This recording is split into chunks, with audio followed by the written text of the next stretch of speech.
The Sunday Telegraph has an exclusive Dyche in frame for Forest. John Percy reporting that the former Burnley and Everton manager is being lined up as a replacement for Ange Postecoglou. Already? And yet it's not the biggest surprise. First of all, because we're talking about Marinakis and Forest, and secondly, just because Ange's reign has gone so badly, really. Not just in seeing Sam Wallace writing about Forest, you know it's going to be really well sourced. I asked myself as a journalist, why is the story even being sort of floated out there? You know, you wonder if this is something that the ownership would like. And yet it's not the biggest surprise. First of all, because we're talking about Marinakis and Forest, and secondly, just because Ange's reign has gone so badly, really. Not just in seeing Sam Wallace writing about Forest, you know it's going to be really well sourced. I asked myself as a journalist, why is the story even being sort of floated out there? You know, you wonder if this is something that the ownership would like the fans to know, that we're already. I mean, West Ham do this trick all the time when the fans are unhappy. There's always a story about the detail. I mean, they're looking at people like Marco Silva. Would custom. And it seems that Sean Dyche is the front runner if they change from Ange. There's a lot of being a youth player. Steve Stone and Ian Woan as assistants are kind of semi-Forest legends. He lives locally, but bigger than all of that, you know, he's almost become that latter day.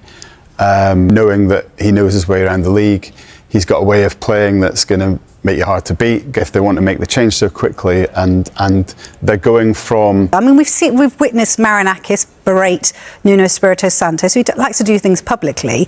But it's remarkable that we're talking about this so soon. Surely it is amazing, but then I think that as soon as the Forest fans were singing "Sacked in the Morning," yes, it probably didn't help. At that point, you thought like that. I think it was always a very, very difficult job for him to take in July, but to do it in September, mid-season, with no pre-season, no transfer window, and when the team is playing 2 games every week, which means the manager doesn't get time to really coach the players properly, Dyche would be even more of a 180 than going from Nuno to Postecoglou in the first place. So they would effectively be doing 2 consecutive 180s and ending up not quite where they started, but closer to where they started than where they've been for most of the time. Saying actually we are worried as well. Joining in with the fans, what do you think's going on here? You know, as John, I mean, that's a story that, you know, Forest wanted out. Maybe they did, but I think sometimes it's just good journalism. And other than the fact that you know, maybe he's just been handed that. No. I felt Postecoglou wasn't the right fit in terms of fit for obvious reasons, and this one, so it's not a surprise it's going to sort of end in tears quite quickly. I was surprised at the Forest fans sort of, you know, turning on Ange a bit, because they're a pretty sensible bunch. A lot of them can still remember being in League One, so that did surprise me a bit. But that shows you that something is not right there.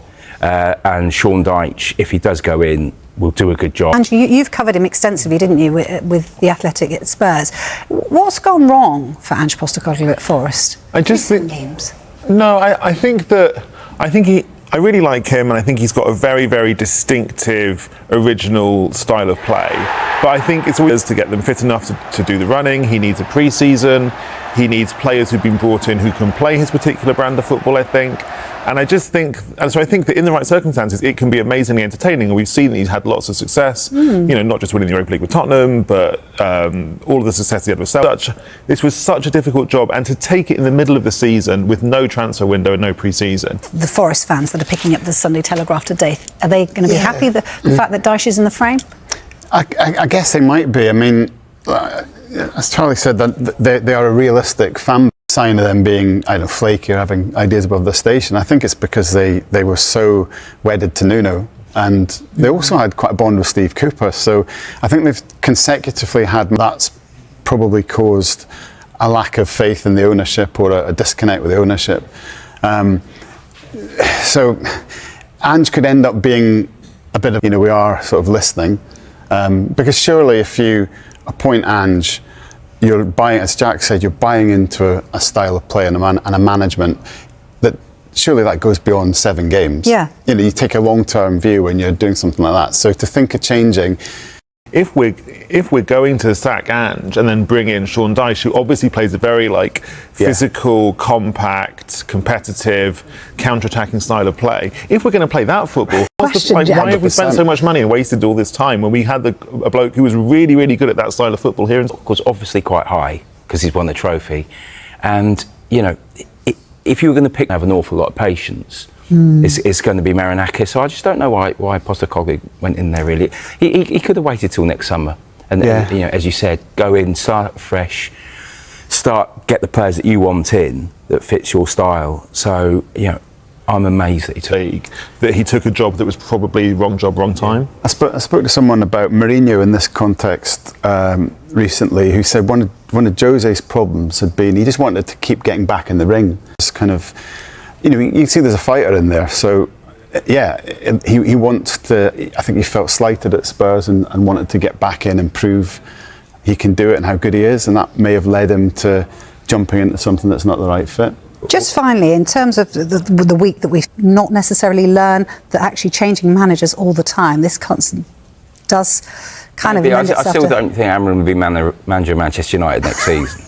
Yeah, it's all very well. So, I mean, managers are under more pressure than ever, get fired quicker than ever, as we can probably see with Postecoglou. But also with Sean Dyche, excellent manager, not given enough credit, I think. And I know things went and moved on at Everton, but he did so well in really, really difficult circumstances there. Premier League as well, isn't he, Jack? Yeah, I really like him. He's very direct. He's very straightforward. More of that, it can get a bit. And actually, Postecoglou is very good on that front as well. Postecoglou is very opinionated, very thoughtful. You know, people don't always like what he says, but he comes out with opinions and backs them up. But yeah, I do think Dyche adds to the sort of levity of the Premier League. Yes, good for back pages, I would say as well. Okay.